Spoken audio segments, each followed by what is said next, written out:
Yan. Ito yung ginagawa ngayon dito sa park Mackenzie King. Yan, ito ang paboritong park ng mga Pilipino at totally renovation ang kanilang ginagawa po rito. Pinapaganda po. Talagang isang buwan na ito mahigit na ginagawa at siguro abutin pa ito ng 2 months pa bago ito matapos. Dito ginaganap ang mga malalaking event ng mga Pilipino rito sa Montreal. At ating kino-cover. Tuloy silang kakabit ng kanilang mga bagay na kagaganda dito sa park ng Mackenzie King Park.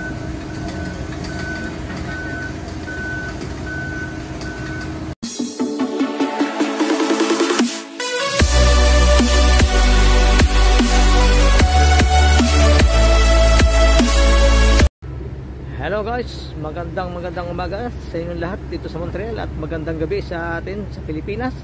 At nandito tayo ngayon sa Mackenzie King Park at update natin yung mga kaganapan dito.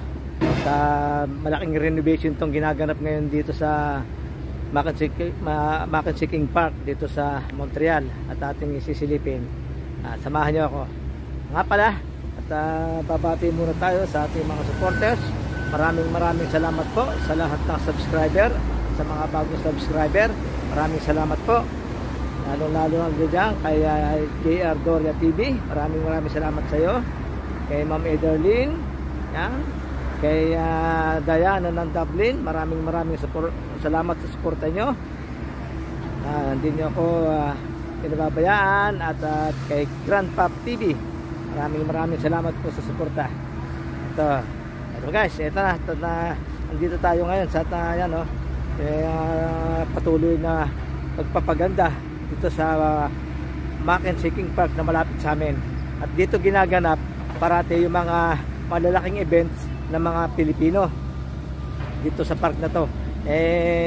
Nirenovate ngayon dahil pangit na nga yung kanilang playground ng football. Ito, pinapaganda, napakaganda pag nangyari.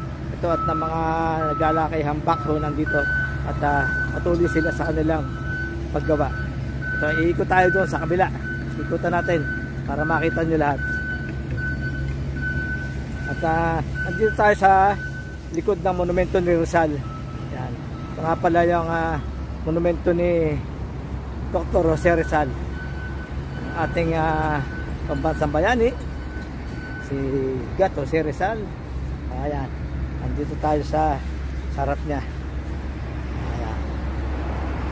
Pasukin natin dito sa kabila. Ayan tayo dito sa kabila.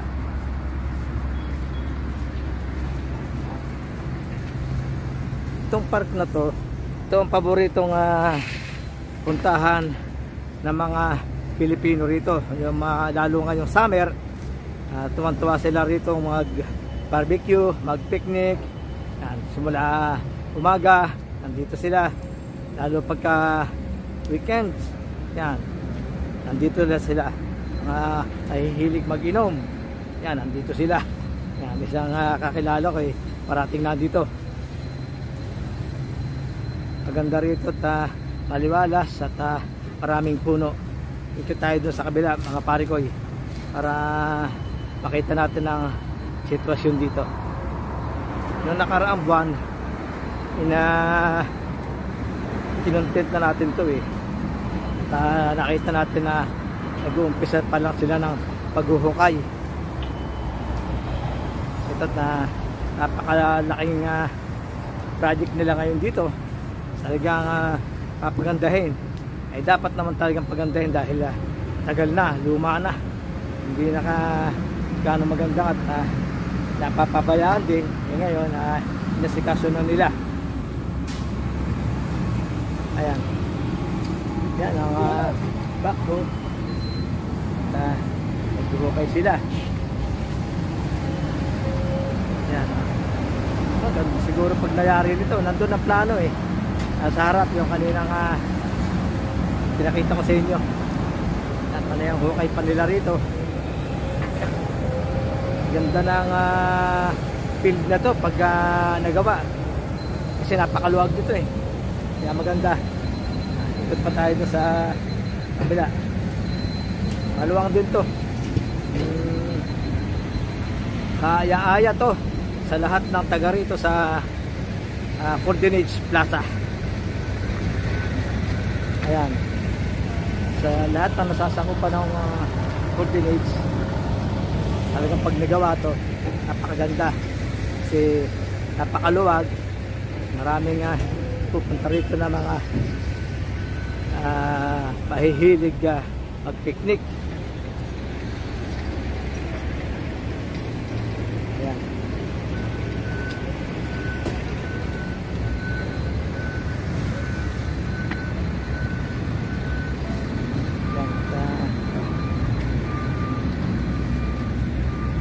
Tagal-tagal pa to. Marami pa silang ibabaon na pipe. Ayan yung mga pipe na nakaretre, pero alam ko may naibaon na dyan yung mga malalaki na nakaraan na nakatabak dyan ngayon, mga pipe na maliliit na.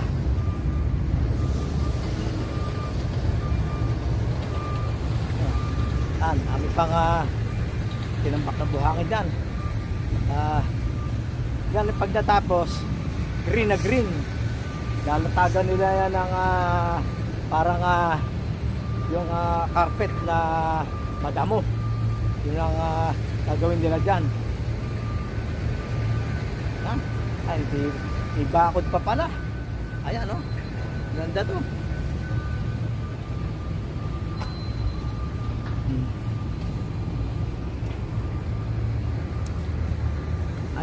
Ayan guys, mga parikoy. Kasalukuyang tinatapos ang Mackenzie King Park dito sa Montreal na malapit din sa amin. 10 minutes to 15 minutes walk lang ito sa bahay. At dito pagka kami tinatamad maglakad na malayo, dito lang din kami pumupunta para mag-jogging, tumambay ka dito, dito ka pagkain. Dito kami dalawa ng asawa ko. Itong huli nga medyo napabayaan na to kaya pangit ka tumambay dito marumi, hindi na kaya kami lumalayo. Ang paborito namin ay doon sa Westmount, talagang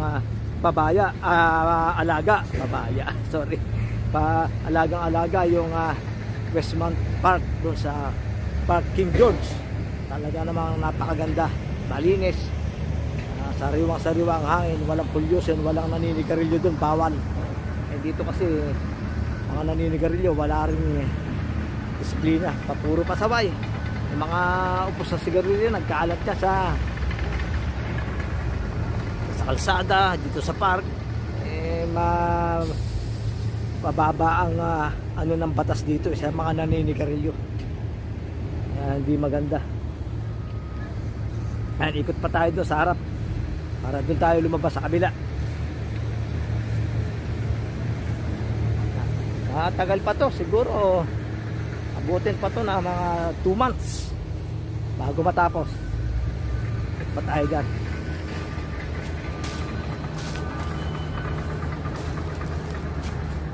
One month na to ginagawa.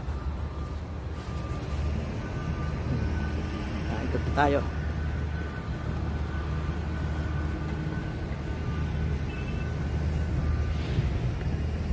Dito ginaganap ang malalaking events ng mga Pilipino, tulad ng extravaganza, yung Filipino Fiesta, yan, dito dinaraos. Yung Independence Day, dito ginaganap yan, yung malalaking event na yan. Yung food festival, lahat na ng malalaking events ng mga Pilipino dito ginaganap. Ng kabuuan ng park na to. Ito yung pinaka football field nila Yan ang gagawing green na green. Yung carpet nila dyan, ilalatag nila.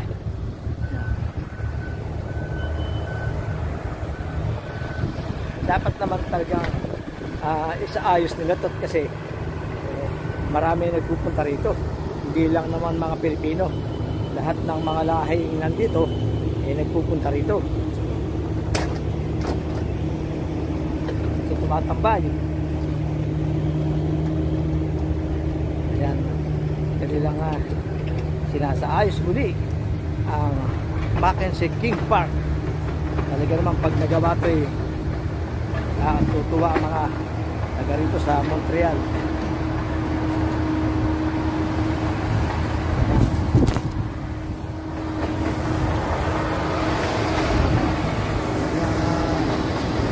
Kabila ang kanilang machineries gamit sa construction.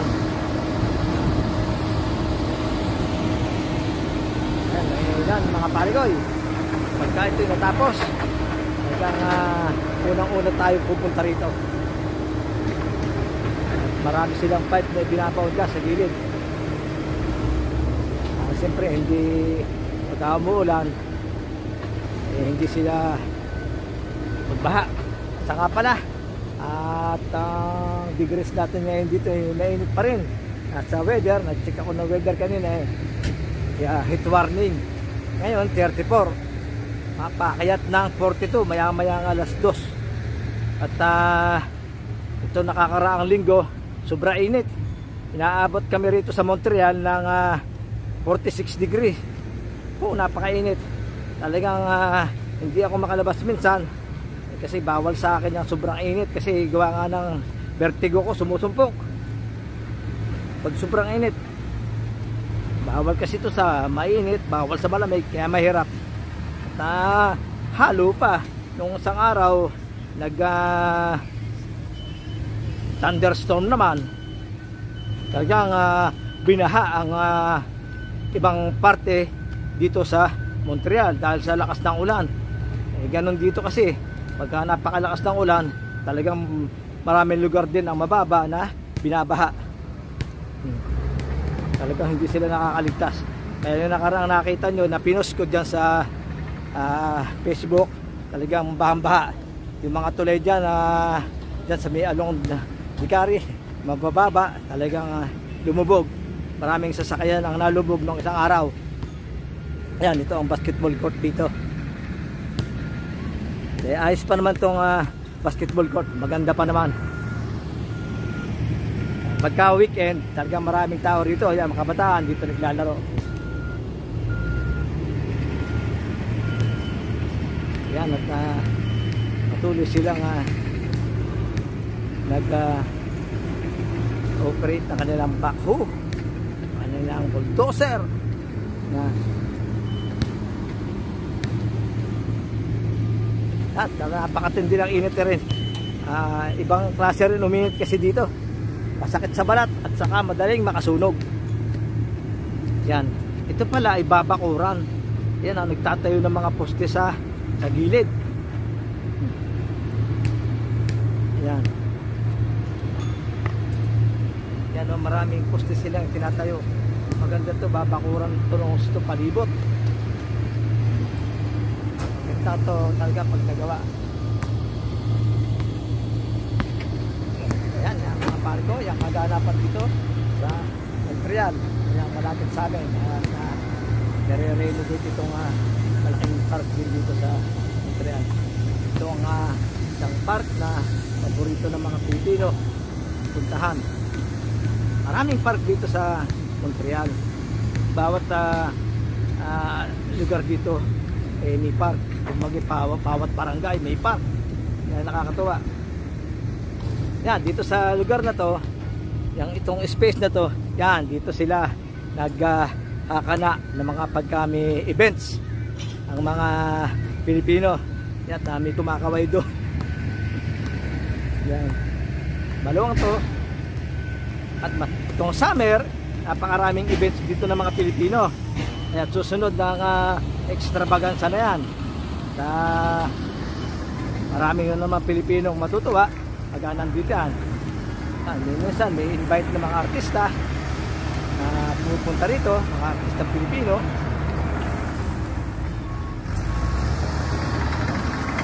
Ayan, patuloy pa rin ang kanilang pagbabaon ng mga bayan dito. muna tayo sa dilim. Napakainit eh.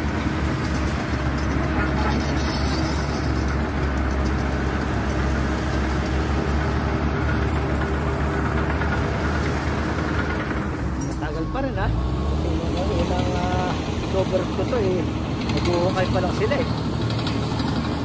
Kahit yung bakod, niluwangan na. Kaya sa lilim, napakainit. At sa balat. Ayan.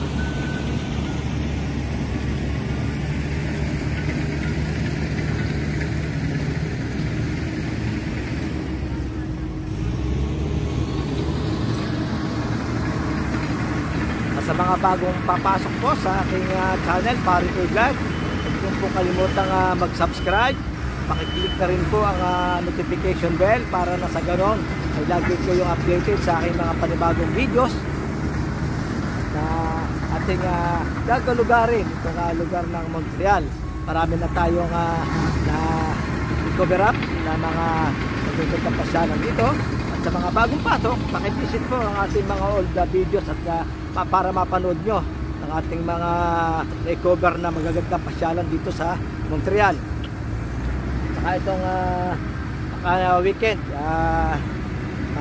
mapunta kami ni Mrs. ng Ottawa.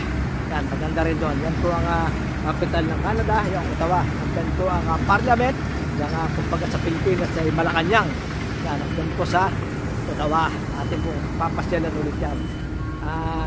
Magpapasta lang kami sa mag-drive. Hirapan mag-drive dito. Mahirap po marking dito. Kaya naman alam naman ang marking dito, yung ora iba-iba ang presyo. Basta lang kami mga oras sa kalahati ang biyahe simula rito sa Montreal hanggang sa Ottawa. Abangan nyo yan mga Parikoy. Maraming salamat po sa inyong lahat, sa mga subscriber ko at sa mga magsasubscribe pa. Yan. Itong summer kasagsagan na ngayon ng kainitan na hinahaluan pa ng thunderstorm. Ay mamaya mapakainit na uli, 42. Ibang klase rin uminit dito sa Montreal, parang mas mainit pa sa Pilipinas. Yung kanilang init na tulad niya 34, napakainit, sakit sa balat. At yan talaga ako hindi pwede sa init. Nawawala yung balance ko, medyo nagpaparamdam yung vertigo ko na naman. Napakahirap. Hirap yung vertigo. Nagpapahirap sa akin eh. Kukuha tayo ng pan-thumbnail.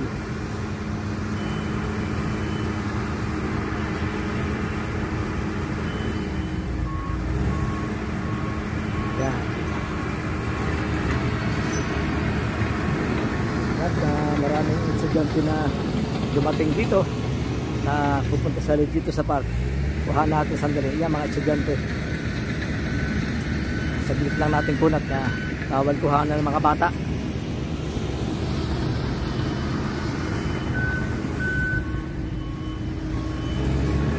Yan, may mga binabaon niya lang maliliit na pipe dito. Yan siguro ang suksukan ng mga kuryente, mga wiring dyan idadaan sa ilalim. Naibaon na nila yung malalaking pipe na para sa tubig. Naibaon na nila dyan nung nakarampa. Narito nakita ko doon sa kabila yung mga pipe na medyo maliliit na siguro yung mga branches na pipe.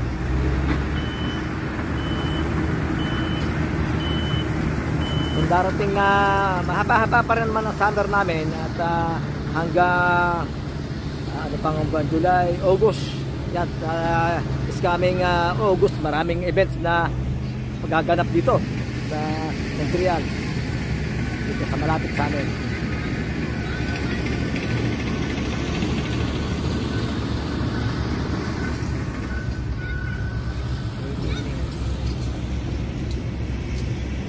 Shout out kay Hazel na kaibigan ko dito sa Montreal. Shout out sa iyo.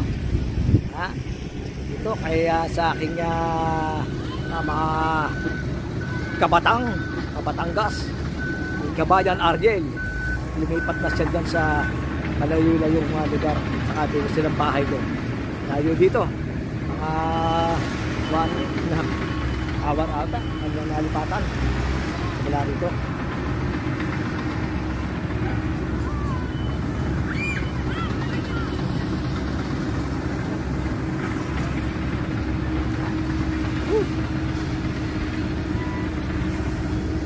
At ating panoorin lang muna kanilang paggawa-gawa dito.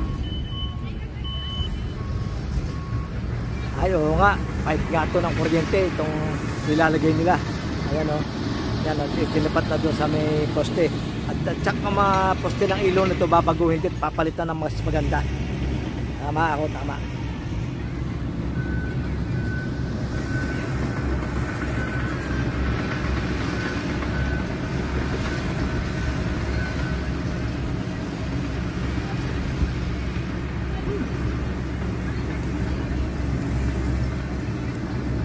Ayan, hanggang dito na lang ako mga pare ko at maraming salamat muli sa aking mga subscriber at sa mga bagong papasok sa aking channel. Please subscribe, don't forget to like, share and comment.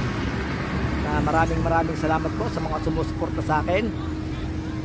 At hanggang dito na lang po at susunod samahan nyo ako muli sa aking mga panibagong video at para makita nyo yung ating mga cover na magagandang lugar dito sa Montreal.